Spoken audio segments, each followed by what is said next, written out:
मेरे प्रिय आत्मा, अंतर की यात्रा पर चलने के पूर्व उस मार्ग से थोड़ा परिचित हो लेना जरूरी है जिस पर चलना पड़ता है। उन द्वारों को भी समझ लेना जरूरी है जिन्हें खटखटाना पड़ेगा। उन तालों को भी समझ लेना जरूरी है जिन्हें खोलना पड़ेगा।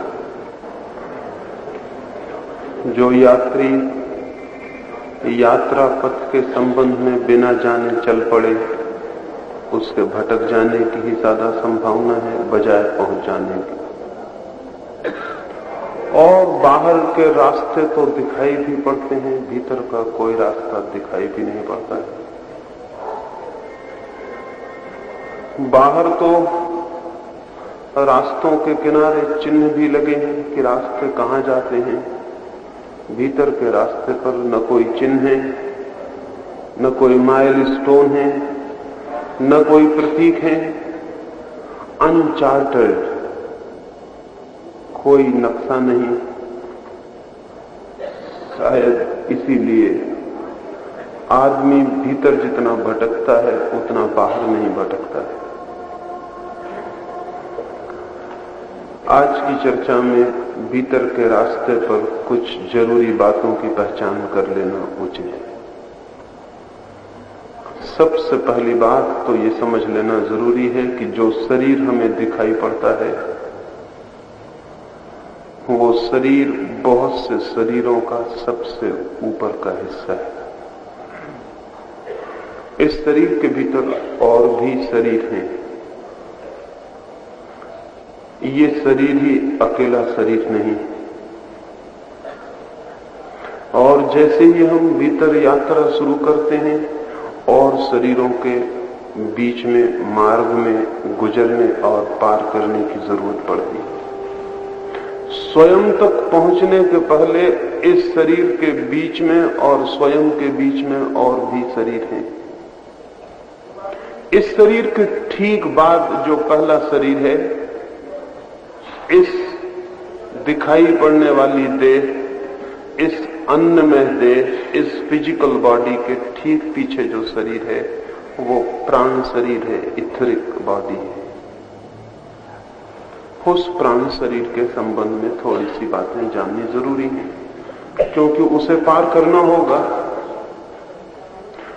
और बिना समझे किसी भी चीज को पार करना भटकाने का भी हो सकता है, खतरे का भी हो सकता है, नुकसान भी पहुंचा सकता है। इस शरीर के ठीक पीछे विद्युत की देह है, जिसे हम प्राण शरीर अब तक कहते रहे। उस शरीर के जुड़ने के कारण ही इस शरीर से हमारा संबंध है। इस शरीर के गिर जाने पर भी वो शरीर शेष रह जाता है। मृत्यु के बाद भी कुछ घंटों तक वो शरीर शेष होता है। वो शरीर वापस इस शरीर से जुड़ने के लिए आतुर होता है। इसलिए जिन कौमों ने उस शरीर के संबंध में ठीक से पहचान कर ली है, वे अपने मुर्दे को शीघ्र जला देते हैं, बचाते नहीं। मुर्दे को जला देने के पीछे प्राण शरीर के संबंध में कुछ गहरे अनुभव। जैसे ही शरीर जल जाता है, प्राण शरीर का आकर्षण शरीर के प्रति समाप्त हो जाता है। अन्यथा प्राण शरीर आत्मा को लेकर शरीर के आसपास, मृत शरीर के आसपास ही भटकेगा। भटकने की बहुत संभावना है। ये जो शरीर के पीछे प्राण शरीर है, ये शरीर बहुत अद्भुत है। और इसके पहले कि हमें विद्युत के संबंध में कुछ भी पता चला था, साधकों को इस शरीर के विद्युत में होने का पता चल गया है। इसलिए हजारों वर्षों से साधक लकड़ी के तख्ते का उपयोग करता है, या शेर की खाल का उपयोग करता है, या मृग चर्म का उपयोग करता है। प्राण शरीर के निकट से गुजरने पर अगर शरीर से विद्युत के बाहर निकल जाने की संभावना हो तो नुकसान पहुंच सकता है, मृत्यु भी हो सकती है। ये अनुभव बहुत पहले ख्याल में आ गया। ये भी ख्याल में आ गया कि उस विद्युत शरीर के कारण ही स्त्री और पुरुष में फर्क है। ये जो ऊपर का शरीर में जो भेद दिखाई पड़ता है, ये भेद गौण है। असली भेद पुरुष और स्त्री के प्राण शरीर में। पुरुष का प्राण शरीर पॉजिटिव है, स्त्री का प्राण शरीर नेगेटिव है। पुरुष के शरीर की जो विद्युत है वो विधायक है, स्त्री के शरीर की जो विद्युत है वो नकारात्मक है, और यही उन दोनों के बीच आकर्षण का कारण है। लेकिन जैसे ही कोई व्यक्ति ध्यान में प्रविष्ट होना शुरू होता है, प्राण शरीर का जो आकर्षण है, प्राण शरीर की जो तीव्रता है, प्राण शरीर की जो विद्युत है, वो क्रमशः क्षीण होती चली जाती है और अंतर्मुखी होने लगती है। जिस दिन प्राण शरीर की विद्युत धारा अन्नमय शरीर की तरफ न बहकर अंतस के दूसरे शरीरों की तरफ बहने लगती है, उसी क्षण व्यक्ति न पुरुष रह जाता है न स्त्री। उसके चित्त में स्त्री पुरुष होने का कोई प्रश्न समाप्त हो जाता है। बुद्ध एक पहाड़ के पास कुछ दिनों तक साधना करते थे। रात थी, पूर्णिमा की रात थी। नगर से कुछ लोग आए थे। वो एक वेश्या को भी ले आए थे जंगल में, आनंद के लिए, मंगल के लिए, प्रमोद के लिए। वे नशे में धुत होकर नाचने लगे। उन्होंने उस वेश्या के सारे वस्त्र भी छीन लिए। उन्हें नशे में डूबा हुआ देखकर वो नग्न स्त्री भाग गई। जब उन्हें थोड़ा होश आया तो हैरान हुए। वो उस स्त्री को खोजने निकले। राह पर तो कोई नहीं मिला। उस जंगल में सिवाय बुद्ध के कोई भी न था। वे एक वृक्ष के नीचे साधना में बैठे थे। उन लोगों ने जाके बुद्ध को हिलाया और कहा, भिक्षु, यहां से जरूर तुमने किसी स्त्री को भागते देखा होगा। रास्ते पर चरणों के चिन्ह हैं। वो स्त्री नग्न थी, वेश्या थी। हम पूछ सकते हैं कि वो कहां गई, किस ओर गई? बुद्ध ने कहा, कोई भागता हुआ जरूर निकला था, लेकिन वो स्त्री थी या पुरुष, ये मेरे लिए थोड़ा बताना कठिन है। 10 साल पहले तुम आए होते तो मैं बता सकता। जब से मेरे भीतर का पुरुष क्षीण हो गया, तब से बाहर की स्त्री को ख्याल करूं तो ही दिखाई पड़ सकती है, अनायास नहीं। फिर उसने वस्त्र पहने थे या नहीं, ये भी मुझे पता नहीं। जब से अपने शरीर पर ही वस्त्रों के होने न होने का पता नहीं चलता, तब से दूसरे के शरीर पर वे वस्त्र हैं या नहीं, ये भी सवाल मिट गया है। बुद्ध ने कहा, जो हम होते हैं वही हमें बाहर दिखाई पड़ता है। लेकिन मैं तुमसे पूछता हूं कि मित्रों, तुम उसे क्यों खोज रहे हो? क्या ये अच्छा ना होगा इस शांत और पूर्णिमा की भरी रात में तुम अपने को खोजो? पता नहीं उन लोगों ने सुना या नहीं। कहते हैं लोग, सदा कहते रहते हैं, अपने को खोजो। कौन सुनता है? हम सब किसी और की खोज में दौड़ते रहते हैं। और ये खोज भी अगर हम बहुत गौर से समझेंगे, ये दूसरे की खोज भी हमारे प्राण में शरीर की ही खोज। प्राण में शरीर अधूरा है, या तो पॉजिटिव है या नेगेटिव है। वो दूसरे शरीर को खोजता है जिसके साथ मिलके पूरा हो सके। वो अधूरा है, आधा है। आधा शरीर आधे की खोज करता है और मांग करता है, इसलिए दूसरे की खोज चल रही है। ये जो विद्युत शरीर है हमारे भीतर, ये हमारे इस देह शरीर से 7 स्थानों से संयुक्त है। उसके 7 जगह से कांटेक्ट फील्ड हैं, संपर्क स्थल हैं। उन संपर्क स्थलों का नाम ही चक्र है। इस शरीर को वो विद्युत का शरीर 7 जगह छूता है, स्पर्श करता है, और उन 7 जगह से ही इस शरीर को, उस शरीर के द्वारा शक्ति मिलती है, प्राण मिलता है, जीवन मिलता है। इन 7 चक्रों के संबंध में भी थोड़ी बात जान लेनी जरूरी है, क्योंकि जैसे ही कोई व्यक्ति ध्यान में प्रविष्ट होना शुरू होता है, जैसे ही भीतर की यात्रा शुरू होती है, इन 7 चक्रों के पास से भी उसे गुजरना ही पड़ता है। जाने अनजाने इनके करीब से वो निकलेगा। हर एक व्यक्ति का अनुभव थोड़ा भिन्न होगा, क्योंकि हर एक व्यक्ति का अलग अलग चक्र साधारण रूप से सक्रिय है। इन चक्रों के संबंध में इसलिए भी समझना जरूरी है कि आपको अपनी पर्सनैलिटी, अपने व्यक्तित्व के समझने में भी बड़ा सहारा मिलेगा। आप समझ सकेंगे कि आप किस तरह के आदमी हैं, आपका टाइप क्या है, और उस समझ के द्वारा भीतर प्रवेश करने में बड़ी सहूलियत हो जाती है। क्योंकि जब हम ये समझ लें कि हम किस प्रकार के व्यक्ति हैं, तो हम ये जान लेते हैं कि हम कहां खड़े हैं, और जहां हम खड़े हैं वहीं से तो यात्रा करनी पड़ती है। जिस आदमी को ये भी पता ना हो कि मैं कहां खड़ा हूं, वो यात्रा कैसे करेगा? कहां जाना है यही जानना काफी नहीं है, उससे भी ज्यादा जरूरी जानना यह है कि हम कहां हैं, क्योंकि हम जहां हैं वहीं से हम चलेंगे उस तरफ जहां हमें पहुंचना है। ये 7 चक्र बहुत अद्भुत घटना है। मनुष्य के शरीर में जो सबसे ज्यादा रहस्यपूर्ण है वो ये 7 चक्र है।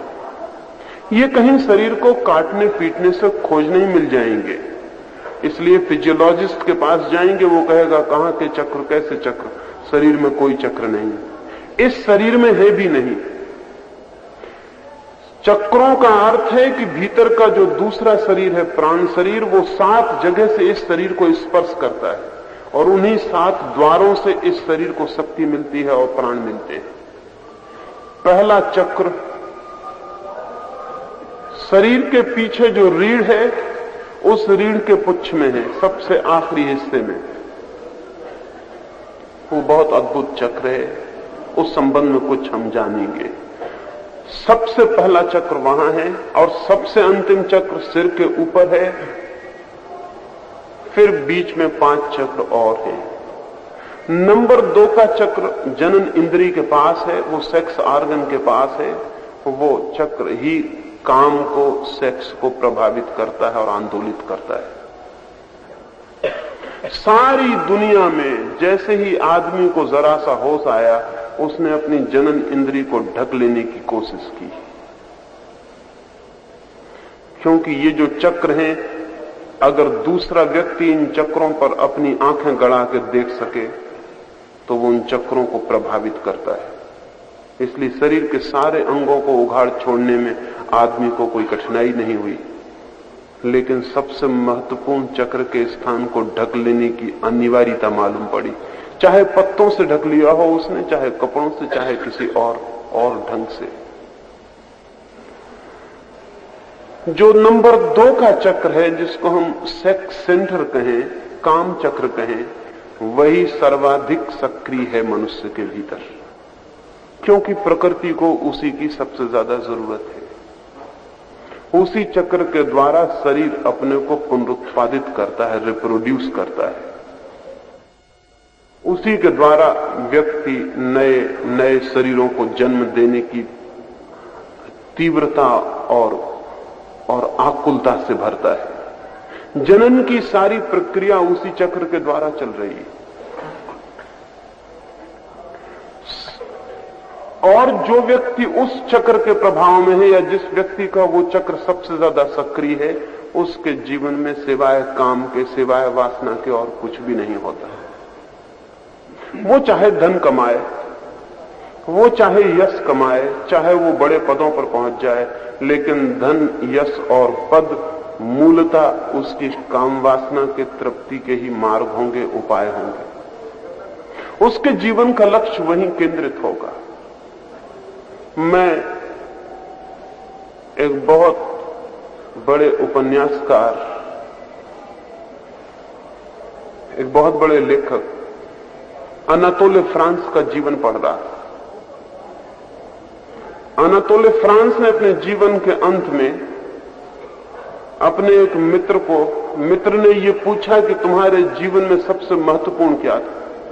अनातोले फ्रांस ने कहा कि जो बात मैंने किसी को नहीं कही वो मैं तुम्हें कहता हूं। मेरे जीवन में सबसे ज्यादा महत्वपूर्ण काम वासना थी, सेक्स था।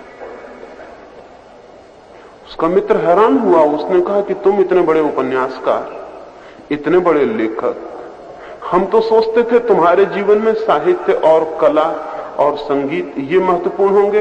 उसने कहा वो सब गौण थे, वो सब बहाने थे।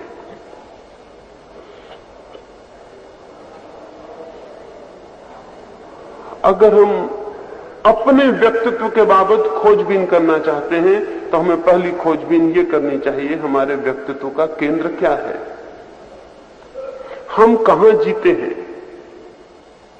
और हमारे व्यक्तित्व का जो केंद्र हो वो सूचना होगा इस बात की कि हमारे शरीर में कौन सा चक्र सर्वाधिक सक्रिय है और महत्वपूर्ण। और ये भी ध्यान रहे कि जो चक्र महत्वपूर्ण होगा हम उसी के माध्यम से पूरे जीवन को देखेंगे, पहचानेंगे, समझेंगे।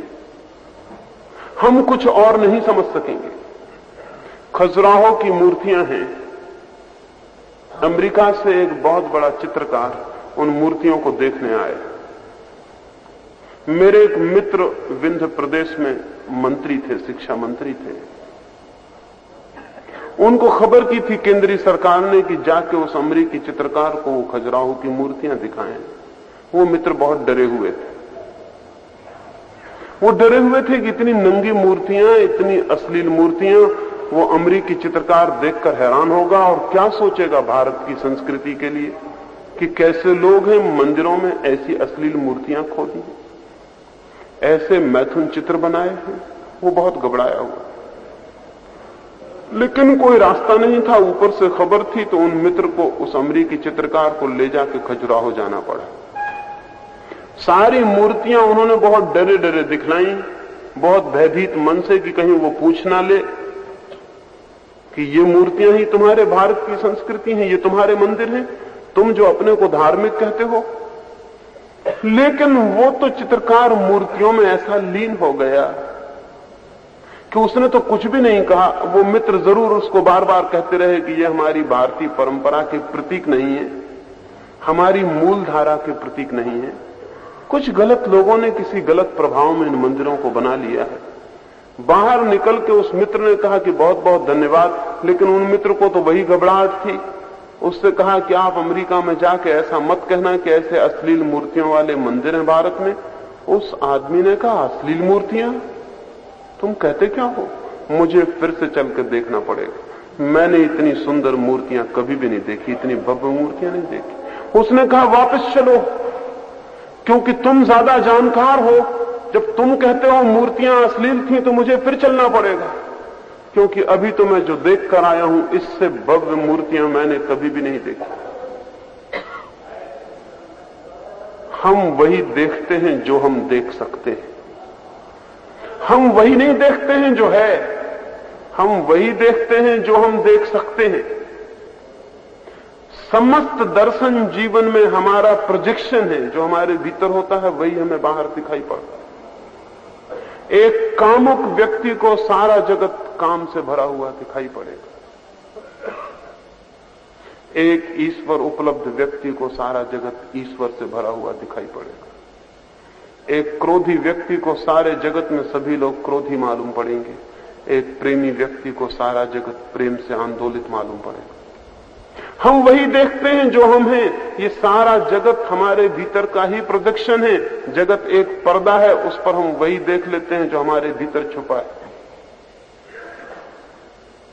तो अगर किसी व्यक्ति को जीवन में चारों तरफ सेक्स और काम दिखाई पड़ता हो तो उसे जानना चाहिए कि उसके निजी व्यक्तित्व में सेक्स का केंद्र सर्वाधिक सक्रिय है। और वो है, क्योंकि प्रकृति को उसकी जरूरत है। प्रकृति को आपके और किसी केंद्र की इतनी जरूरत नहीं है जितनी सेक्स के केंद्र की जरूरत है, क्योंकि वो उसी के द्वारा नए शरीरों को जन्म दे सकती है। पशुओं में वही एक केंद्र सक्रिय है और कोई भी केंद्र सक्रिय नहीं। आदमियों में भी अधिक आदमियों में वही केंद्र सक्रिय है, लेकिन दूसरे केंद्र भी सक्रिय हो सकते हैं। और ये ध्यान रहे, जब तक सेक्स का केंद्र ही सक्रिय है तब तक हम में और पशु में बुनियादी फर्क नहीं। पोटेंशियली फर्क है कि हमारे दूसरे केंद्र सक्रिय हो सकते हैं लेकिन वो सक्रिय है नहीं। और आमतौर से आदमी वहीं जीता उसका साहित्य उठा के देख डालें तो 100 में से 99% साहित्य काम के आसपास घूमता है, सेक्स के आसपास घूमता है। ये बड़ी आश्चर्य की बात है। चित्र उठा के देखें, मूर्तियां उठा के देखें, फिल्में उठा के देखें, कविताएं उठा के देखें, जो भी उठा के देखें, पता चलेगा आदमी का 99% काम के आसपास क्यों घूमता है। जरूर कहीं कोई बात है। काम का केंद्र ही एकमात्र सक्रिय केंद्र है। और ध्यान रहे, ब्रह्मचर्य की साधना में इस काम के केंद्र को निष्क्रिय करने की व्यवस्था है। और ये निष्क्रिय हो जाए तो व्यक्ति के जीवन से वासना ऐसे विलीन हो जाती है जैसे हो ही नहीं। जैसे हम एक बटन को दबा दें और बिजली एकदम विलीन हो जाएगी, जैसे थी ही नहीं, क्योंकि वो कांटेक्ट, वो संपर्क टूट गया जहां से प्रवाहित होती थी। ब्रह्मचर्य की साधना का अर्थ ये नहीं है कि कोई आदमी आंखें बंद करके बैठ जाए। ब्रह्मचर्य की बुनियादी वैज्ञानिक साधना का अर्थ है काम का जो केंद्र है वो निष्क्रिय हो जाए। उसके उपाय हैं, उसके टेक्निक हैं, उसकी विधियां हैं। सैकड़ों वर्ष पहले 25 वर्ष तक किसी भी युवक को ब्रह्मचर्य की साधना में रखा जा सकता था। उसका कारण ये नहीं था कि उनको फिल्म देखने नहीं मिलती थी, उसका ये भी कारण नहीं था कि स्त्रियां दिखाई नहीं पड़ती थी या स्त्रियों को पुरुष दिखाई नहीं पड़ते थे, उसका कारण ये भी नहीं था कि वो कसम खा के बैठे हुए थे। इस सब का कोई कारण न था। इस सब के पीछे वैज्ञानिक प्रक्रिया है। उस केंद्र को निष्क्रिय किया जा सकता है। उसके निष्क्रिय होते से ही सेक्स विलीन हो जाता, उसका कोई पता नहीं चलता जब तक कि वो केंद्र पुनः सक्रिय न हो जाए। 100 में से 3 लोगों का केंद्र जन्म से ही निष्क्रिय होता है। और इस तरह के 3% लोगों को समझ में ही नहीं आता कि लोग इतने पागल क्यों हैं, इतने दीवाने क्यों। उनकी समझ के बिल्कुल बाहर होता, उनकी कल्पना के ही बाहर होता। छोटे बच्चों का सेक्स केंद्र निष्क्रिय होता है, धीरे धीरे सक्रिय होना शुरू होता है। 14 वर्ष के करीब जाकर वो ठीक से गति लेता है। उसके पहले उन्हें कुछ बोध नहीं कि क्या हो रहा है।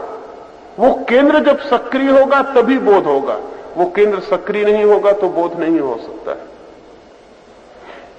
इस बात को अपने चित्त में बहुत साफ होना चाहिए कि मेरा ये केंद्र अति सक्रिय तो नहीं है।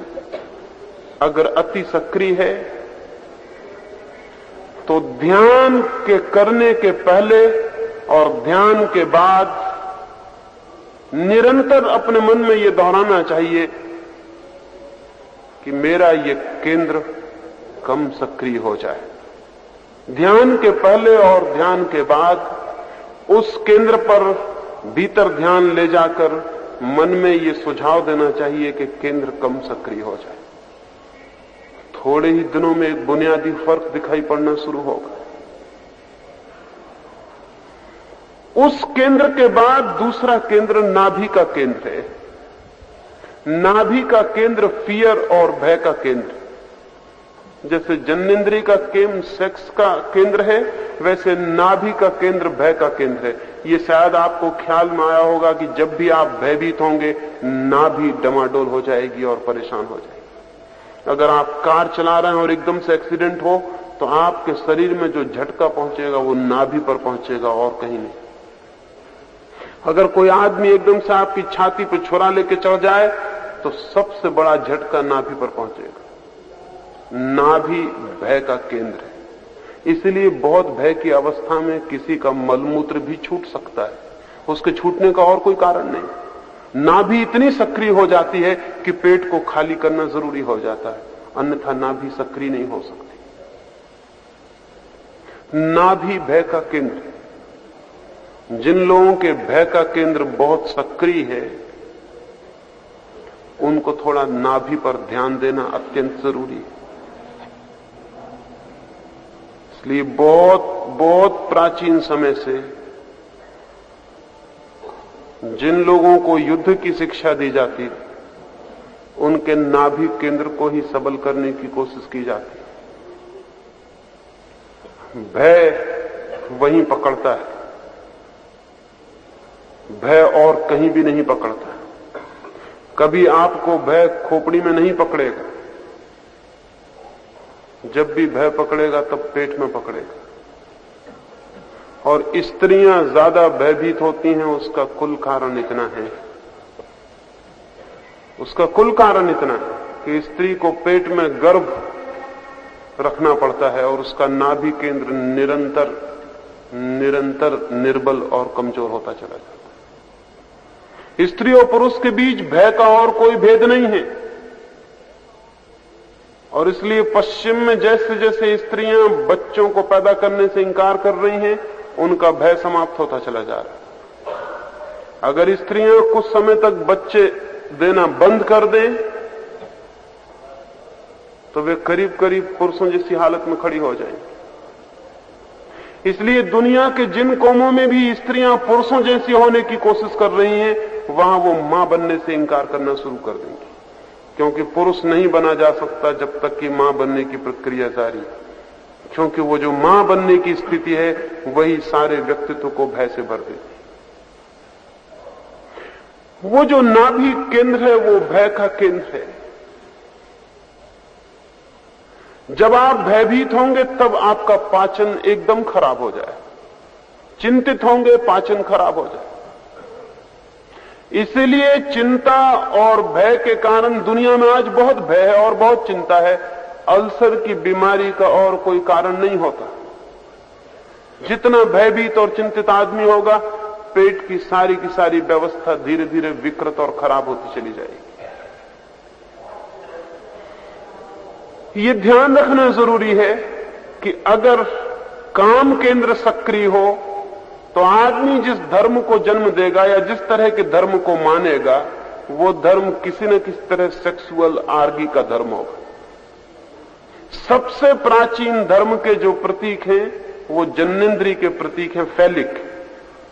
जैसे शंकर का शिवलिंग, या यूनान में या रोम में या मिस्र में जो प्राचीनतम, मेसोपोटामिया में, बेबीलोन में, सीरिया में या हड़प्पा मोहनजोदड़ो में जो सबसे प्राचीनतम जो मूर्तियां मिली हैं वे सब फैलिक, वे सब जन्नेन्द्रिय के ही प्रतीक। ऐसा प्रतीत होता है कि आज से कोई 20,000 वर्ष पहले जो भी दुनिया में सभ्यता थी वो चूंकि अभी जानवरों से बहुत आगे विकसित नहीं हुई थी, इसलिए भगवान का प्रतीक भी जन्नेन्द्रिय ही हो सकती थी। वही केंद्र सबसे ज्यादा सक्रिय था। उस केंद्र के बाद जैसे जैसे मनुष्य थोड़ा बलशाली हुआ और थोड़ा पार हुआ वासना के, और भी उसने कुछ सोचना शुरू किया, भगवान की जो प्रतिमा बननी शुरू हुई वो भयभीत करने वाले भगवान की थी। ओल्ड टेस्टामेंट में या पुराने भगवान के जो रूप हैं रुद्र के, वो सारे के सारे रूप घबराने वाले, डराने वाले रूप। ऐसा प्रतीत होता है कि मनुष्य का जो दूसरा केंद्र है भय का, उस भय के केंद्र ने भयभीत करने वाले भगवान को जन्म दिया है। वो जो मंदिरों में हाथ जोड़कर प्रार्थना करने वाला आदमी है, भगवान के चरणों में सिर रखने वाला आदमी है, जो कपता है और कहता है भगवान बचाओ, अगर वो थोड़ा भी ध्यान रखेगा तो उसे पता चलेगा कि उस प्रार्थना करने के क्षण में उसकी नाभि का केंद्र सबसे ज्यादा सक्रिय होगा। दुनिया जितनी शिक्षित होगी, जितना दुनिया में भय कम होगा, उतना ही पूजा और प्रार्थना करने वाले धर्म जमीन से अपने आप समाप्त होते चले जाएंगे, क्योंकि वे धर्म नाभि के केंद्र से विकसित होते हैं। अगर नाभि का केंद्र मजबूत हुआ तो वो विलीन हो जाएगा। मंदिरों में पुरुषों की बजाय स्त्रियां ज्यादा दिखाई पड़ती हैं, उसका कोई और कारण नहीं है, उनका नाभि का केंद्र पुरुषों से ज्यादा अच्छी है। जहां एक पुरुष होगा वहां कम से कम 4 स्त्रियां मंदिर में होंगी। सारे मंदिर स्त्रियां चलाती, सारे साधु संतों को स्त्रियां चलाती। भय वाला भगवान उन्हें अपील करता है, उन्हें सार्थक मालूम पड़ता है। इस पर ध्यान देना जरूरी है कि जो आदमी भी जीवन में बहुत भयभीत हो, उसे ध्यान के साथ नाभि के केंद्र पर थोड़े प्रयोग करने जरूरी होते हैं। उस केंद्र को मजबूत करने के सुझाव देने जरूरी होते हैं। और ये बड़े मजे की बात है कि ये केंद्र चूंकि प्राणों के केंद्र हैं, विद्युत के केंद्र हैं, ये मात्र सुझाव से परिवर्तित हो जाते हैं। इनके लिए कुछ और करना नहीं पड़ता। उसके बाद तीसरा केंद्र हृदय का केंद्र है, वो राग का केंद्र है, मोह का केंद्र है, लगाव का केंद्र है। जो लोग तीसरे केंद्र से प्रभावित होते हैं वे किसी न किसी तरह के भक्ति वाले धर्म में दीक्षित हो जाएंगे, जहां राग मोह उस तरह के आसक्ति की पकड़ने की संभावना हो। ये तीसरे केंद्र पर भी ध्यान रखना जरूरी है, इसे भी समझ लेना जरूरी है कि वो क्या क्या कर सकता है, वो भी बहुत सक्रिय है। पूरब के मुल्कों में बहुत सक्रिय है, पश्चिम के मुल्कों में कम होना शुरू हुआ है। इसलिए पश्चिम के मुल्कों में परिवार टूट रहा है। परिवार के टूटने को कभी नहीं रोका जा सकता पश्चिम में, जब तक कि उनके हृदय के केंद्र को मजबूत करने की कोई वैज्ञानिक प्रक्रिया में दीक्षित न किया जाए। परिवार वहां टूटता ही चला जाएगा, क्योंकि राग का केंद्र टूट गया है, या टूट रहा है, या शिथिल हो गया, या निष्क्रिय। पूरब के मुल्कों में भी घटना शुरू हो गई है। और ये भी ध्यान रहे कि ये केंद्र भी पुरुष की बजाय स्त्री का ज्यादा सक्रिय है, इसलिए परिवार को बनाने वाला पुरुष नहीं है, परिवार को बनाने वाली स्त्री। इस भूल में कोई न रहे कि परिवार पुरुष ने निर्मित किया है। पुरुष परिवार निर्मित कर ही नहीं सकता। परिवार पुरुष के बावजूद निर्मित हो गया है। पुरुष तो परिवार से प्रति पल भागने की चेष्टा में रत है, वो तो प्रतिपल भाग जाना चाहता है। उसका कोई राग का केंद्र उतना तीव्र नहीं है। स्त्री ने सारी की सारी सभ्यता खड़ी की है, परिवार और घर उसने खड़ा किया है। पुरुष जन्म से खानाबदोश है, वो भटकने वाला है, वो भटकता रहे उतना सुखी होगा, जितना भटके उतना सुखी होगा। स्त्री एक जगह खूंटी गाड़ के बैठ जाना चाहती है, भटकना उसे बहुत कठिन मालूम पड़ता है। भटकना उसके मन की बात नहीं है। कहीं वो लगाव बांध ले, कोई छोटी जमीन हो, कोई छोटा मकान हो जहां वो बैठ जाए। और इसीलिए परिवार, कैसा ही परिवार हो, पुरुष उसमें कभी भी केंद्र नहीं है, वो उसकी परिधि पर घूमता रहता है, उसकी परिधि स्त्री बन जाती। वो जो केंद्र है राग का, उस केंद्र पर भी विचार करना समझना जरूरी है कि मेरे व्यक्तित्व में वो बहुत महत्वपूर्ण है या नहीं। अभी मैं सिर्फ समझा रहा हूं कि ये केंद्र क्या काम करते हैं, फिर हम आगे उसकी बात को सोच सकते हैं कि उनसे और क्या काम लिया जा सकता है। उस केंद्र के बाद कंठ का केंद्र है। ये केंद्र व्यक्तित्व को वाणी देता है, विचार भी देता है। और जिन लोगों का कंठ का केंद्र बहुत सक्रिय है, उनका जीवन अक्सर सिर्फ विचार करने में, बातचीत करने में खो जाता है, वे कुछ और नहीं कर पाते। मौन की साधना इस कंठ के केंद्र को निष्क्रिय करने की साधना है। उसके बाद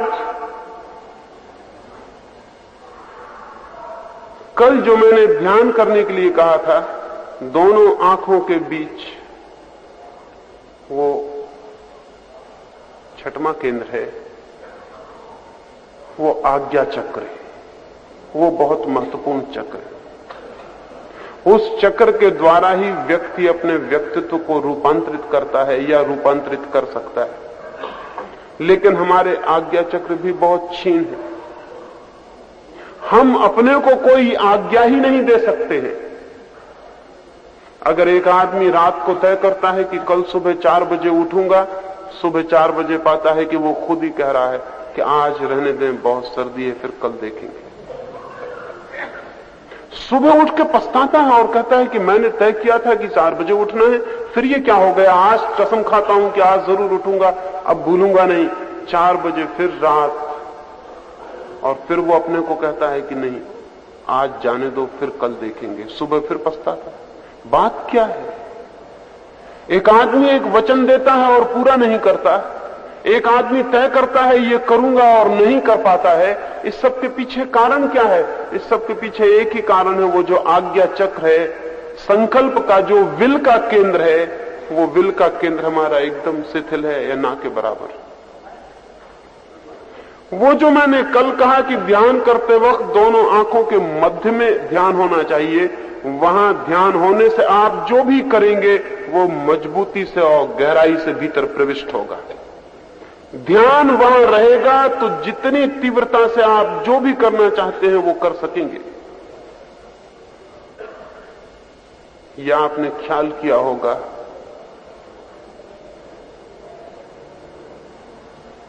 कि ये जो चक्र है, जब भी आपको निर्णय करना पड़े, कोई डिसीजन लेना पड़े, तो आपके सबसे ज्यादा भार आपकी दोनों आंखों के बीच में पड़ेगा। जब भी आपको कोई निर्णय करना पड़े, कोई निर्णय लेना पड़े कि मैं क्या करूं, तो मस्तिष्क पर उस जगह भार पड़ेगा जहां मैं कह रहा हूं दोनों आंखों के बीच में। क्योंकि वहीं डिसीजन लिए जाते हैं, वहीं आज्ञाएं ली जाती हैं, वहीं संकल्प किए जाते हैं। और जो व्यक्ति वहां संकल्प लेने में समर्थ हो जाता है, उसके संकल्प पूरे होने शुरू हो जाते हैं। वो जो वहां निर्णय करता है, वो निर्णय पूरे होने शुरू हो जाते हैं। वो जो वहां चाहता है अपने व्यक्तित्व में, वो फर्क होने शुरू हो जाते हैं। ये बड़े आश्चर्य की बात है कि हमारे व्यक्तित्व को बदलने के लिए बहुत काम करने का उतना सवाल नहीं है जितना संकल्प करने का सवाल है। संकल्प सूत्र है व्यक्तित्व को बदलने का, काम नहीं। लेकिन संकल्प होना चाहिए पूर्ण, और पूर्ण संकल्प शरीर के और किसी कोने पर नहीं लिया जाता। पूर्ण संकल्प आज्ञा चक्र में लिया जाता है। इसलिए समस्त ध्यान की प्रक्रियाएं आज्ञा चक्र के पास ही घूमती हैं, केंद्रित होती हैं, क्योंकि ध्यान वहीं से गहरा प्रविष्ट हो सकता है और अंतस में जा सकता है।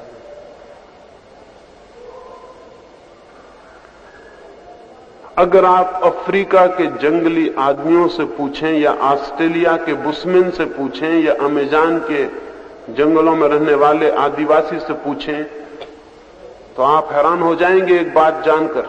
जब पहली बार इन आदिवासियों को यह खबर लगी कि दुनिया के दूसरे लोग सिर से सोचते हैं, तो बहुत हंसने लगे। उन्होंने कहा, सिर से कोई सोच ही नहीं सकता, हम तो पेट से सोचते हैं। आदिवासी पेट से ही सोचता है।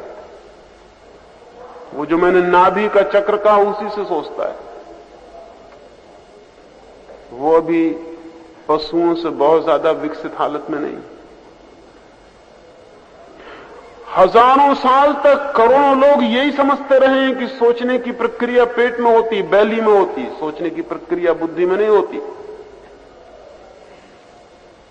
और हम में से भी बहुत ही कम लोग सिर से सोचते हैं। जितने भी विश्वास करने वाले लोग हैं, वो पेट से सोचते हैं, वो कभी सिर से नहीं सोचते, क्योंकि विश्वास करने के लिए सोचना ही नहीं पड़ता है। और इसलिए जो आदमी विश्वास ही किए चला जाता है, उसके ऊपर के चक्र कभी विकसित नहीं होते, उसके नीचे के चक्र ही रह जाते हैं, वही सक्रिय रह जाते हैं। इसलिए मैं निरंतर विरोध करता हूं कि किसी पे श्रद्धा मत करना, किसी पे विश्वास मत करना, क्योंकि जब तक कोई स्वयं सोचना शुरू ना करे, उसके सोचने के अपने चक्र सक्रिय नहीं होंगे। और अपने चक्र सक्रिय न हो तो व्यक्ति करीब करीब हवा में भटकता हुआ एक पत्ते की भांति रह जाता। उसके पास ना अपनी कोई विल है, ना अपना कोई संकल्प है, ना अपनी कोई दृढ़ स्थिति है। उसके पास अपना कुछ भी नहीं है, वो किसी के पीछे चल रहा है। दुनिया के नेता आदमी को जितना नुकसान पहुंचाते हैं, उतना और कोई नहीं पहुंचाता, क्योंकि दुनिया के सब नेता ऑर्डर्स देते हैं और आपसे कहते हैं आपको सिर्फ स्वीकार करना है। दुनिया के गुरु आज्ञाएं देते हैं और लोगों से कहते हैं आपको स्वीकार करना है। आपका अपने आज्ञा का चक्र कभी विकसित नहीं हो पाता। दुनिया में जो इतनी मनुष्य जाति दीनहीन दिखाई पड़ती है, इस दीनहीनता में सबसे बड़ा कारण यह है कि हम मनुष्य जाति को आज्ञाएं देते हैं, उसकी अपनी आज्ञा की क्षमता को विकसित नहीं होने देते। छोटे से बच्चे को हम आज्ञाएं देना शुरू करते हैं, ये करो और ये मत करो। हम कभी इसकी फिक्र नहीं करते कि उसकी अपनी चिंतना, अपना डिसीजन, अपना निर्णय विकसित हो सके। उस बच्चे का आज्ञा चक्र कभी भी विकसित नहीं हो पाता, वो अधूरे रह जाता है। और अगर आज्ञा चक्र विकसित न हो तो आदमी का व्यक्तित्व ही विकसित नहीं हो पाता है। बच्चों को हम समझाते हैं ऐसे बनो, लेकिन हम ये भूल ही जाते हैं वे बच्चे वैसे कभी नहीं बनेंगे। वे बन सकते हैं, लेकिन उनके बन सकने के लिए उनके चक्रों पर ध्यान देना पड़ेगा जिनसे व्यक्तित्व निर्मित होता है। जो माँ बाप जानते हैं, जो शिक्षक जानते हैं, वो बच्चे के मस्तिष्क के आज्ञा चक्र पर पूरा श्रम करेंगे। ये शिक्षा बहुत अधूरी और बहुत बेमानी है, क्योंकि इस शिक्षा में मनुष्य के बुनियादी सूत्रों के संबंध में कोई चिंतन नहीं है, कोई विचार नहीं। अगर हम बच्चों की यूनिवर्सिटी तक आते आते उनके आज्ञा चक्र को, उनके संकल्प को विकसित कर सके, हम सारी दुनिया को बदल देंगे। एक नई दुनिया और एक नया आदमी पैदा हो जाए। एक आदमी जिसमें बल है, एक आदमी जो सोचता है वैसा करता है, वैसा कर सकता है, एक आदमी जिसमें साहस, एक आदमी जिसमें की हिम्मत, जिसमें करेज। लेकिन वो हम में हो नहीं सकता, क्योंकि जिस चक्र से वो सारी चीजें आती हैं वो चक्र ही हमारा सोया रह जाता है। गुरजीएफ था यूनान में एक अद्भुत आदमी। कुछ वर्षों पहले उसकी मृत्यु हुई। वो एक छोटा सा प्रयोग अपने साधकों को कराता था। उस प्रयोग का नाम था स्टॉप एक्सरसाइज। एक छोटा सा प्रयोग वो अपने साधकों से कहता था, रुक जाओ। हम यहां बैठे हैं, गुरजीएफ अगर अपना प्रयोग कराता तो वो ये कहता था कि जब मैं कहूं स्टॉप, रुक जाओ, तो जो जहां जैसा है वैसा ही रुक जाए। अगर बोलने के लिए मुंह खोला है तो फिर बंद मत करना, मुंह खुला ही रह जाए। अगर चलने के लिए पैर उठाया तो फिर हिलाना मत, पैर वहीं रह जाए, चाहे गिरो चाहे मरो।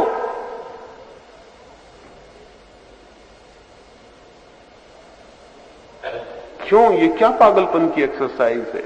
इससे क्या मतलब है?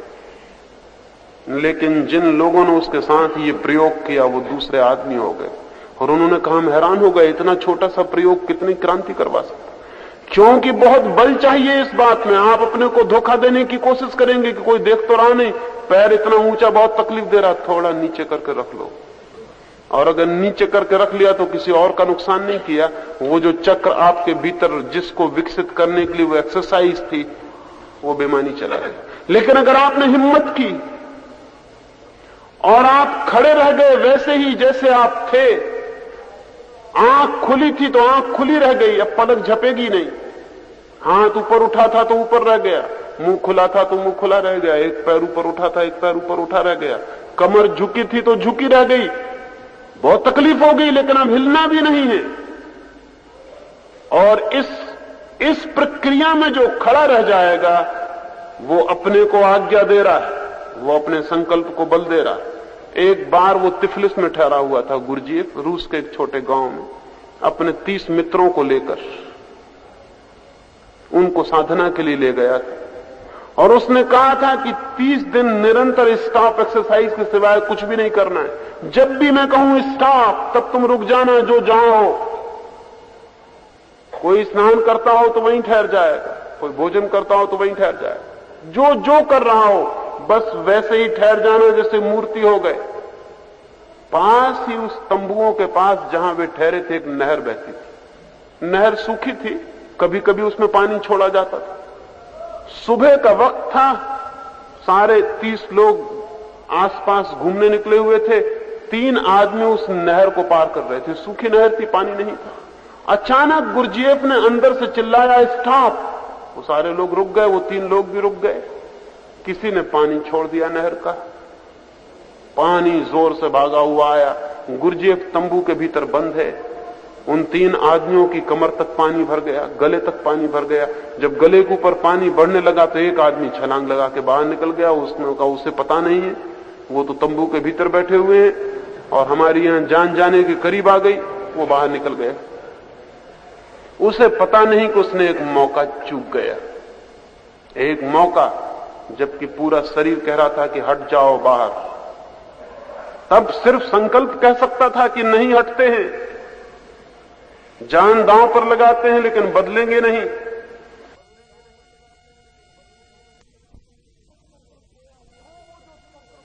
तो वो जो चक्र सोया हुआ है सक्रिय हो जाता है, एक शॉक, एक धक्का, और वो चल पड़ता है। लेकिन वो चूक गया, वो बाहर कूद गया। अक्सर लोग कूद जाएंगे, आप भी होते तो कूद गए होते, उसने कुछ गलती नहीं की थी।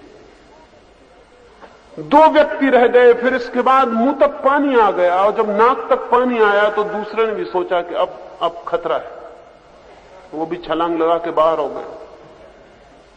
लेकिन तीसरा आदमी खड़ा रहा। खतरा उसको भी दिखाई पड़ा, अंधा नहीं था, जान जाने की नौबत दिखाई पड़ी, मौत सामने आ गई, पानी सिर के ऊपर से निकल गया। लेकिन उसने कहा कि अब जो भी हो जाए, जो तय किया है तो तय किया है। गुरजिए भागा पागल की तरफ तंबू के भीतर से। वो नहर तो जान के छुड़वाई गई थी। खूंदा पानी में उस आदमी को बाहर निकाला।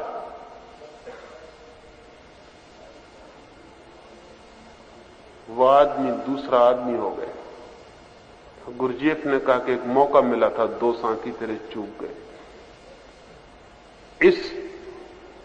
इस दबाव में, इतने तेज दबाव में कि मौत सामने आ गई, लेकिन संकल्प नहीं बदला, तो फिर और कब चलेगा वो चक्र? वो चल पड़ा, वो आदमी दूसरा हो गया। अब ये आदमी जो चाहेगा हो जाएगा। ये अपने विचार को कह दे कि रुक जाओ, तो फिर विचार चल नहीं सकते भीतर। ये आदमी कह दे कि सांस रुक जाओ, तो फिर सांस एक बार आगे नहीं चल सकती। यह आदमी कह दे कि मैं इसी वक्त मरता हूं, तो आप पाएंगे कि वो आदमी मर गया। ये आदमी अब जो चाहेगा अपने लिए हो जाएगा। दक्षिण में एक बहुत बड़े संगीतज्ञ का जन्मदिन मनाया जाता था, कोई 300 वर्ष पहले की बात। बहुत बड़े बड़े मित्र थे उसके, बहुत बड़े बड़े शिष्य थे, बड़े राजा महाराजा थे। उन सब ने मिलकर उसका आयोजन किया था। उसकी 60वीं वर्षगांठ मनाई जाती थी। उसके हजारों शिष्य अपनी अपनी भेंटें लेकर आए थे। एक गरीब फकीर भी उसका शिष्य था, जो सड़कों पर तंबूरा बजा के भीख मांगता था। उसके पास तो कुछ भी नहीं था। आधी रात बीत गई, सारी भेंटें देकर लोग जा चुके, तब वो भिखारी द्वार पर आया और उसने द्वारपालों से कहा, मुझे भीतर जाने दें, अपने गुरु को मैं भी कुछ भेंट देना चाहता हूं। लेकिन उसके हाथ खाली थे, कपड़े फटे थे। उस द्वारपाल ने कहा, तुम्हारे पास कुछ दिखाई नहीं पड़ता? उसने कहा, मैं तो हूं। द्वारपाल ने कहा, कोई पागल है, जाने दो, चले जाओ, ठीक है। वो भीतर गया। सारे लोग विदा होने के करीब हैं। सारा भवन भेंट की चीजों से सजा है, करोड़ों रुपए की भेंट आई है। तब उस भिखारी ने जाके गुरु के चरणों में सिर रखा और उसने कहा कि मैं भी एक भेंट लाया हूं, क्या आप स्वीकार करेंगे? गुरु ने भी देखा, उसके हाथ खाली हैं और कुछ भी नहीं। उसने कहा, लेकिन भेंट कोई दिखाई नहीं पड़ती। उसने कहा, मैं जो हूं। वो हाथ जोड़ के खड़ा हुआ। उसने कहा कि परमात्मा, मेरे पास तो देने को कुछ नहीं, मेरी उम्र मेरे गुरु को मिल जाए। उसने ये कहा और उसकी सांस खत्म हो गई। वो वहीं मरा हुआ गिर पड़ा। ये आदमी में क्या रहा होगा? इसने कहा कि मेरी उम्र। कितनी बार आपने नहीं कहा है लोगों से कि मेरी उम्र आपको मिल जाए? वो नहीं मिलेगी। आप भी जानते हैं, दूसरा भी जानता है। लेकिन आज्ञा चक्र उपलब्ध हो जाए तो कभी भूल के ऐसी बात मत कहना किसी से। लोग कहते हैं कि संत पुरुष किसी के संबंध में कोई बुरी बात नहीं कहते। उसका कोई कारण ये नहीं है कि संत पुरुष बुरी बात नहीं कह सकते। बुरी बात कह सकते हैं, लेकिन कहना खतरनाक साबित हो सकता है। उतने संकल्प से निकली बात सार्थक हो सकती है। उतने संकल्प से दिया गया विचार बहुत सजीव हो जाता, उसमें एक ऊर्जा और एक शक्ति मिल जाती। हम कहते हैं लोगों से कि मन शांत नहीं होता, बहुत बैठते हैं, बहुत ये करते हैं, मन तो अशांत रहता है, चंचल रहता है। रहेगा, क्योंकि आपको पता ही नहीं कि इसको कहा जा सकता है रुक जाओ और इसे रुकना पड़े। लेकिन रुक जाओ में कोई बल तो चाहिए। जीसस के बाबत मैंने सुना है, जीसस और उनके 2 मित्र एक झील पर एक नाव में सवार। जोर का तूफान आ गया और जीसस सो रहे हैं एक कोने में। उनके मित्रों ने आके हिलाते हैं कि नाव डूबने के करीब है, खतरा है, उठिए, और आप सो रहे हैं। जीसस कहते हैं कि मैं तो अभी थोड़ा सो लूं, रात भर का थका हूं, खतरा है तो तुम जूझो। लेकिन नाव डूबने के करीब होने लगी, अब डूबी। वो मित्र फिर आए, उन्हें बड़ा क्रोध भी आया कि हम मर रहे हैं, डूब रहे हैं, और यह आदमी सो रहा है। जाके जीसस को उठाया। जीसस ने कहा जाओ और झील को कह दो कि शांत हो जाओ। उन्होंने कहा पागल हो गए, झील किसी की मानती। जीसस ने कहा अगर तुम्हारे भीतर की झील तुम्हारी मानती हो तो बाहर की झील भी मान सकती है, लेकिन अपने भीतर की झील पर ही कोई भरोसा नहीं, कोई विश्वास नहीं, तो बाहर की झील से क्या कहेंगे। कहानी बड़ी मधुर है। जीसस झील के पास गए और कहा कि चुप हो जा, शांत हो जा, और कहानी कहती झील शांत हो गई, वो तूफान खो गया। बाहर की झील हुई हो या न हुई हो ये सवाल नहीं है, लेकिन भीतर के झील के बाबत मैं भी आपको यह आश्वासन दिलाता हूं कि अगर एक बार कहने का बल आ जाए और भीतर कोई मुड़ के कह दे कि बस, तो भीतर सन्नाटा छा जाता है जिससे कोई तूफान नहीं, कभी था ही नहीं। लेकिन हम रोते धोते चिल्लाते हैं, बहुत सामायिक करते हैं, प्रार्थना करते हैं, नमोकार पढ़ते हैं, न मालूम क्या क्या करते हैं, कुछ होता नहीं, होगा भी नहीं। क्योंकि हो सकता है एक चक्र के सक्रिय होने से, विल संकल्प के सक्रिय होने से, वो तो नहीं है, वो नहीं है। फिर हम कहते हैं वो सब थोथा पड़ जाता है, वो कहीं जाता ही नहीं। जो भी हम चाहते हैं वो सिवाय इस चक्र के और कहीं से भीतर प्रवेश नहीं कर सकता है। इसलिए ध्यान में उस चक्र पर जोर से नजर रखनी। और ये बड़े रहस्य की बात है कि जितनी गहरी उस पर नजर हो उतनी ही शीघ्रता से वो सक्रिय हो जाता है। चक्रों को सक्रिय करने का उपाय उन पर अटेंशन, उन पर ध्यान देना है। जिस चक्र पर ध्यान जाएगा वही चक्र सक्रिय हो जाएगा। इसका आपको शायद पता भी नहीं होगा कि अगर आप अपनी नाड़ी पर हाथ रख के गिनती करें तो जितनी गिनती निकलेगी, फिर दोबारा नाड़ी पर पूरा ध्यान देके गिनती करें और आप पाएंगे कि नाड़ी की गति बढ़ गई। सिर्फ ध्यान देने से गति बढ़ जाएगी। ध्यान नाड़ी पर दिया और गति बढ़ी। आप श्वास पर बैठ के 5 मिनट ध्यान दें और आप पाएंगे कि श्वास गहरी हो गई। चक्रों के मामले में तो और भी अद्भुत बात है, जिस चक्र पर ध्यान देंगे वही सक्रिय हो जाएगा। ध्यान चक्र का भोजन, फ्यूल। पेट्रोल डाल दिया गाड़ी में और गाड़ी चल पड़ी। अकेले नाम से नहीं चलेगी गाड़ी, हालांकि मैंने ऐसी अफवाह सुनी है। एक बार ऐसा हुआ कि फोर्ड की एक दुकान में एक आदमी कार खरीदने गए। उसने जो गाड़ी पसंद की उसको दिखाने के लिए मैनेजर वो कार निकाल के बाहर गया। 5-7 मील जाके वो गाड़ी एकदम झटका खा के बंद हो गई। उस देखने वाले ग्राहक ने कहा कि बड़ी हैरानी की बात है, नई गाड़ी और एकदम बंद हो गई 7 ही मील चल के, ये नहीं चलेगा। मैनेजर ने अपने ड्राइवर को कहा कि जरा गौर से देख, पेट्रोल डाला भी था कि बिना डाले ले आया। उस ड्राइवर ने कहा पेट्रोल तो डालना भूल ही गए, नई गाड़ी है, पेट्रोल तो बिल्कुल है ही नहीं, कभी डाल ही नहीं गया। वो ग्राहक हैरान हुआ, उसने कहा फिर 7 मील कैसे आई?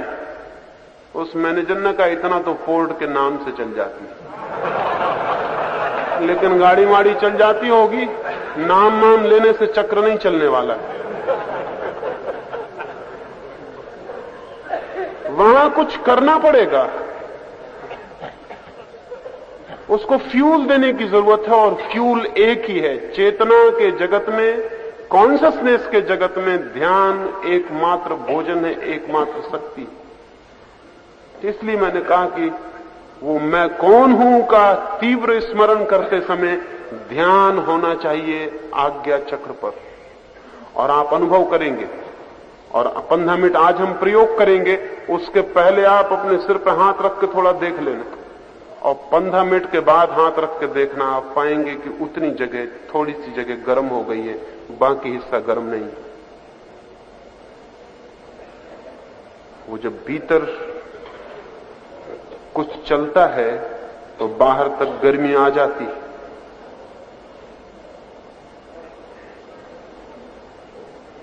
सच तो यह है कि जिनको चक्रों का अनुभव है वो आपके शरीर पर हाथ रख के जांच कर ले सकते हैं कि कौन सा चक्र सक्रिय है। रामकृष्ण की तो बड़ी आदत थी।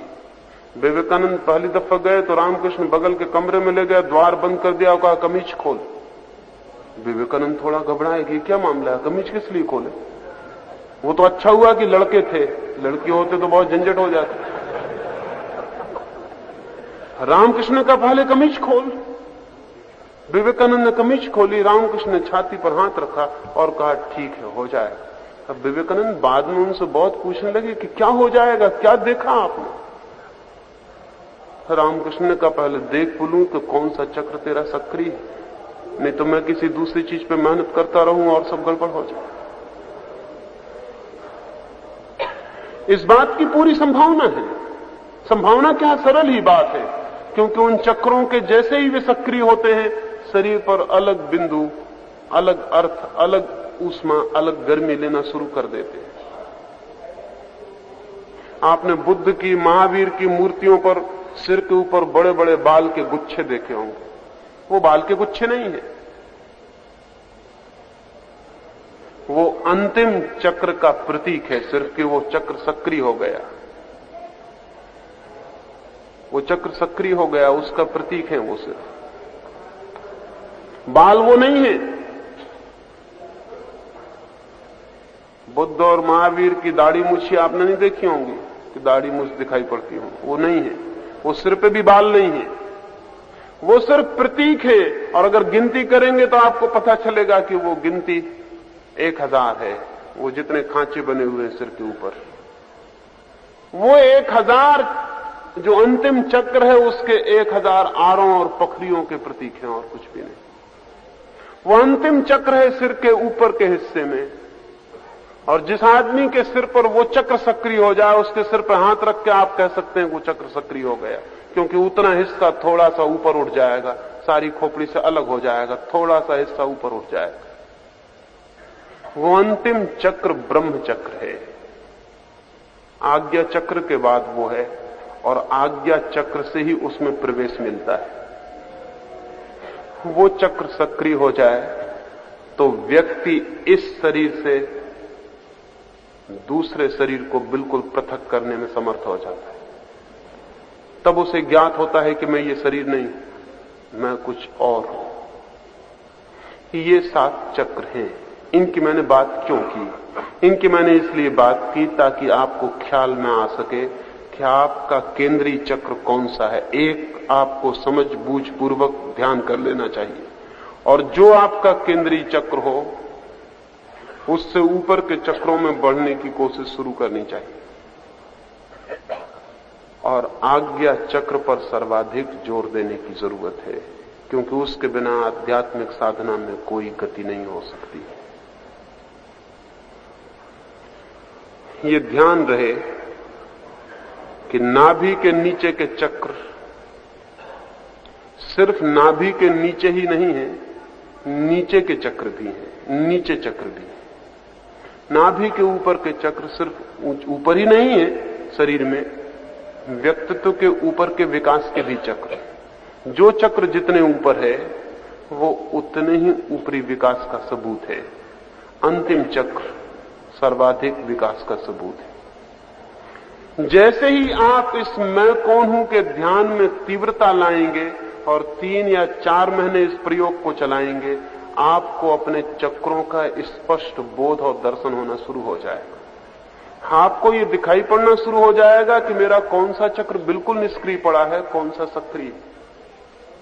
और आपको ये भी दिखाई पड़ना शुरू हो जाएगा कि जो चक्र सक्रिय है उसी तरह के राग, द्वेष, क्रोध, माया, मोह वो सब मुझ में सक्रिय।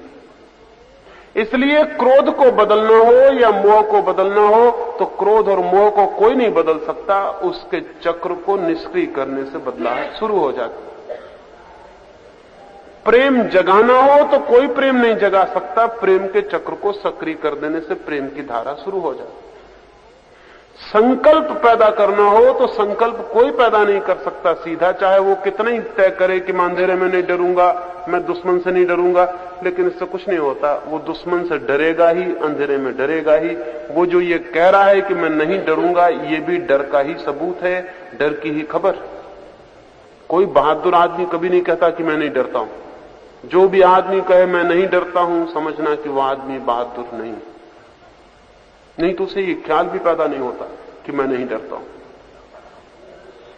अकबर के दरबार में दो राजपूत जवान लड़के एक दिन सुबह सुबह आए।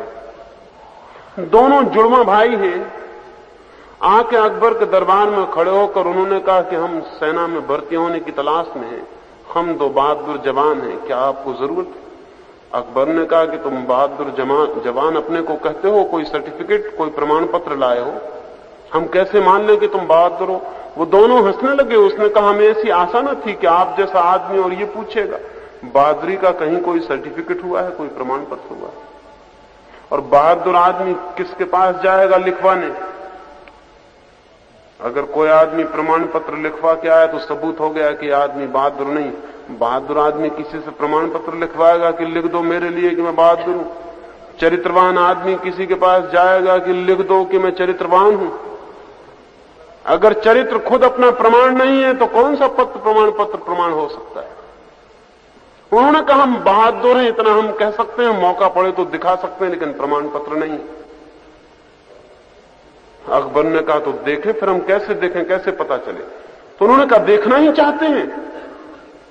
अकबर ने कहा देखना चाहते हैं। उन दोनों की तलवारें बाहर निकल गई। अकबर तो एक क्षण घबरा गया कि उनका क्या इरादा है, और वो तलवारें तो जूझ गई एक दूसरे से। जुड़वा भाई थे, दोनों प्यारे जवान थे, अभी फूल खिलना शुरू हुआ, वो एक दूसरे की छाती में घुस गई। वो दोनों जवान एक क्षण बाद जमीन पर पड़े थे, खून के फवारे बह रहे थे। अकबर ने कहा पागलो ये क्या किया? तो उन्होंने कहा कि सिवाय मरने के और बहादुर क्या सबूत दे सकता है? बहादुरी का और क्या सबूत हो सकता है कि हम मर सकते हैं हंसते हुए एक क्षण में, मौत हमें खेल। राजपूत सरदारों को बुलाया अकबर ने और कहा ये क्या गड़बड़ हो गई? तो उन्होंने कहा आप गलत आदमी हो, आपको पता नहीं कि राजपूत से बहादुरी की बात नहीं पूछनी चाहिए। अब कभी भूल के मत पूछना, क्योंकि मतलब ही एक होता है कि मौत को हम खेल समझते हैं। ये जो दो जवान लड़के हैं, इनके आज्ञा चक्र का आपको कुछ अंदाज हो सकता है कि कैसा रहा होगा। अगर मौत को ये इस तरह खेल सकते हैं तो परमात्मा को भी इसी तरह पा सकते हैं। ध्यान रहे, परमात्मा के रास्ते पर भी छतरी होने की जरूरत पड़ती है। वो रास्ता भी बनिए का रास्ता नहीं, वो नहीं है।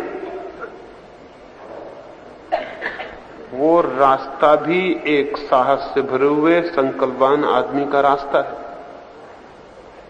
इसलिए दुनिया जितनी कम छतरी होती चली गई है, उतना ही परमात्मा से हमारा संबंध समाप्त होता चला गया। दुनिया आज वणिक के हाथ में है, वैश्य के हाथ में। आज हम कह सकते हैं कि 20वीं सदी बनिए की सदी है। आज दुनिया में ताकतवर वो है जो चालाक दुकानदार है। अगर हम ऐसा इतिहास को उठा के देखें तो शायद इतिहास के प्राथमिक चरण और तरह के व्यक्तित्व से प्रभावित रहे। अब और तरह का व्यक्तित्व प्रभावी है, कल शायद और तरह का व्यक्तित्व प्रभावी होगा। एक बात तय है लेकिन कि जिस समाज में जितना साहस कम होगा उतना संकल्प कम होगा, जितना संकल्प कम होगा उतना धर्म कम हो जाएगा। क्योंकि धर्म मूलतः संकल्प की ही अभिव्यक्ति है।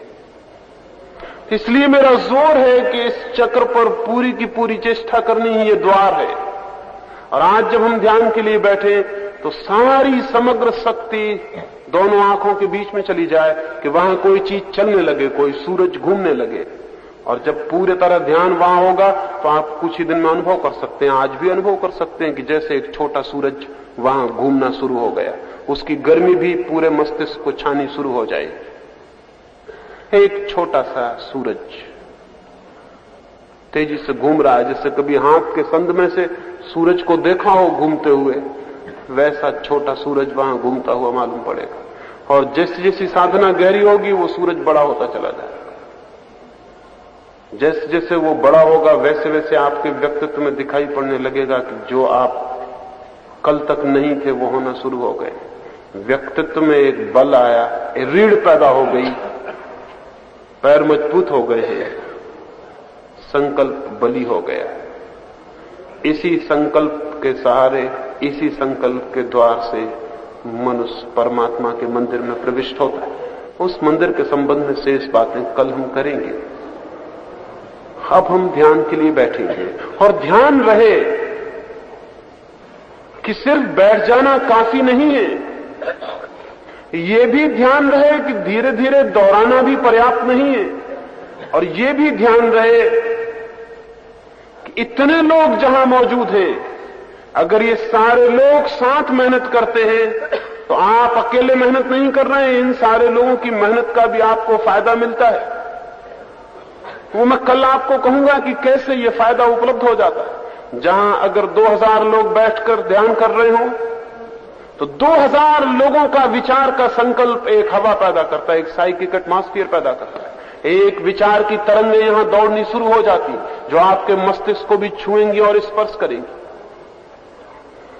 विचार आपके भीतर ही नहीं चलता है, उसकी खबरें, उसकी लहरें आपके चारों तरफ फैलनी शुरू हो जाती। लेकिन हिंदुस्तान में कभी भी सामूहिक प्रार्थना विकसित नहीं हुई।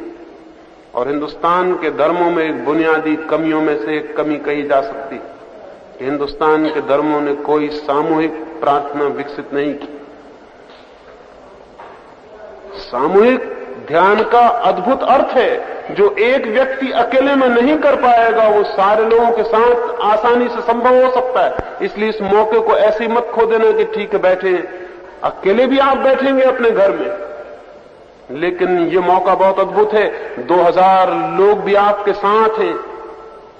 आपको पता नहीं कि अगर आप अकेले दौड़ रहे हो तो ये दौड़ना एक बात है, और 2000 लोग साथ दौड़ रहे हो, उनके हाथ आपको छू रहे हो, उनके पैर आपको छू रहे हो, उनकी आवाजें आपको सुनाई पड़ रही हो, तो ये बात दूसरी। मैंने तो यहां तक सुना है कि मिलिट्री के जनरल्स पुल पर से गुजरते वक्त सैनिकों को एक साथ पैर गिराने की मनाही कर देते, क्योंकि अगर पैर एक साथ गिर रहे हो तो पुल के गिर जाने का डर है। रिदम तोड़वा देते हैं कि तोड़ दो रिदम, पैर अलग अलग गिरने चाहिए। अब अगर 1000 आदमी गुजर रहे हो, पैर एक साथ गिर रहे हैं, तो 1000 आदमियों के पैर के गिरने की जो लय पैदा होती, जो ध्वनि पैदा होती, जो तरंगें पैदा होती, वो ब्रिज को तोड़ सकती है। शायद आपको ये पता ना हो, इस बात की संभावना है कि एक तंबूरा रखा हो और अगर 10 तंबूरे वहां बजाए जाएं एक लय में, तो जो तंबूरा नहीं बज रहा है उसके तार हिलने शुरू हो जाते हैं और वही ध्वनि देने लगते हैं जो कि 10 तंबूरे दे रहे हैं। इस बात की संभावना है। अगर यहां 2000 लोग बैठे हैं और एक संकल्प कर रहे हैं और एक ध्यान कर रहे हैं, तो इनके बीच में एक आदमी जो धीरे धीरे कर रहा है, उसकी हृदय की गति भी तीव्र हो जाती, उसका संकल्प भी बलपूर्वक हो जाता, उसके चित्त पर भी चोट लगने लगती, चारों तरफ की हवाओं की, चारों तरफ की तरंगों की। उसकी बात मैं कल करूंगा कि वो कैसे संभव हो जाता। लेकिन अगर बल से हम करें, पूरी शक्ति से हम करें, तो नहीं होने का कोई कारण नहीं। कल मैंने समझाया था, 2 मिनट आपको समझा दूं, हो सकता है कुछ नए मित्र हों। सबसे पहले तो रीढ़ को सीधा करके बैठ जाना है, हाथ की 5 उंगलियां दूसरी 5 उंगलियों के बीच में डाल देना है और हाथ को अपनी गोद में रख लेना है। मुट्ठियां बंद कर लेनी है, 10 उंगलियां उलझा के, क्योंकि जितने जोर से आप पूछेंगे अपने भीतर, मुट्ठियां उतनी ही जोर से बनती चली जाएंगी। वो सबूत होंगी कि भीतर आप कितनी तेजी से पूछ रहे हैं। रीढ़ को सीधा कर लेना है, फिर आंख बंद कर लेनी, और आंख बंद कर लेने के बाद ओंठ बंद कर लेने हैं। जबान ऊपर तालू से सट जाएगी, ओंठ बिल्कुल बंद हो जाएंगे, और फिर पूरी शक्ति से भीतर अपने से पूछना है, मैं कौन हूं, मैं कौन हूं, और तेजी से पूछना है कि दो मैं कौन हूं के बीच में जगह न रह जाए, और इतनी तेजी से पूछना है कि भीतर कोई शक्ति कायम बाकी न रह जाए। पूरी शक्ति से पूछना है कि मैं कौन हूं, सारा प्राण कब जाए, सारे प्राण की झील मंथन करने लगे, एक एक रोआ पूछने लगे, हृदय की धड़कन पूछने लगे, श्वास श्वास पूछने लगे, सारा शरीर पूछने लगे कि मैं कौन हूं। एक बुखार, एक ज्वर छा जाए पूरे व्यक्तित्व पर।